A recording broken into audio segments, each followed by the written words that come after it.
ఎటువంటి కష్టము పడకుండా అసలు ఏ క్వాలిఫికేషన్ లేకుండా మీ నాన్న ఉన్నోడని ఒకే ఒక్క కారణంతో చెమట కూడా పట్టకుండా స్టేట్గా వెళ్ళి ఎండి సీట్లో కూర్చున్నా నీకే అంత పవర్ ఉంటే అమ్మ తిప్పలు పడి స్కూల్ ఫీజు కడితే ఎల్కేజీ నుంచి 10th క్లాస్ వరకు కష్టపడి పాస్ అయితే ఇంటర్లో ఉన్న ఈజీన గ్రూప్ నన్ను వదిలేసి ఎంపీసీ చదువుతానే ఎంజాయ్ అని చెప్తే కష్టంగా ఉన్న అదే గ్రూప్ని సెలెక్ట్ చేసుకొని ఫిజిక్స్ వచ్చేసాను మ్యాథ్స్ వచ్చేసాను కెమిస్ట్రీ వచ్చేసాను రోడ్లు పట్టుకు తిరిగి ఆఫీస్ కట్టాలి ఈ ఫీజు కట్టాలి అని అమ్మాయిని హింస పెట్టి బోర్డు ఎగ్జామ్కి క్లాస్ పెట్టుకొని రాత్రంతా కూర్చొని చదివి మళ్ళీ అలారం పెట్టుకొని పొద్దున్నే లేచి మళ్ళీ చదివి తీరా పాస్ అయ్యాక ఎంసెట్లో ర్యాంక్ రాక అమ్మ నగలు తాకట్టు పెట్టి మేనేజ్మెంట్ కోటాలో సీట్ సంపాదించి తెలుగు మీడియం నుంచి వచ్చిన నాకు ఇంత అర్థం కాక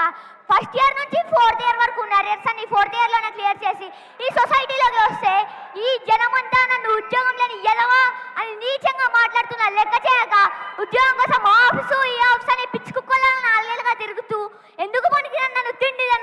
దండగా అని మా నాన్న తిడుతూ ఉంటే ఒక్కొక్క మెతుకు గొంతులో దిగక ముళ్ళుల్లా గుచ్చుకుంటుంటే మింగలేక కక్కలేక చస్తూ బతుకు నాకు ఎవరో ఒక మానవుడు అవకాశం ఇద్దామని చూస్తే దాన్ని కూడా లాగేసుకోవాలని చూసిన నీలాంటి పేవర్స్ గాని ఎదిరించి ఈ రోజు నీ ముందు నించొని మాట్లాడుతున్న ఉద్యోగం నేను గ్రాడ్యుయేట్ ని నాకెంత పవర్ ఉండాలిరా అవును బేబే ఇంతవరకు నువ్వు రఘుని చూసింది విల్లన్ లాగే హీరోలా చూడలే కదా ఇక మీద చూపిస్తా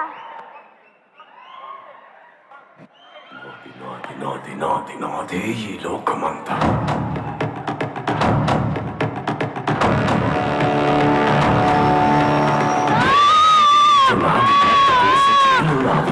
నాది కనులు నావి గర్భపు సిరులు నావి కోట నాది కొలువు నాది కోరుకున్నదల్ల నాది నాది నాది నాది నాది నాదే ఈ లోకమంతా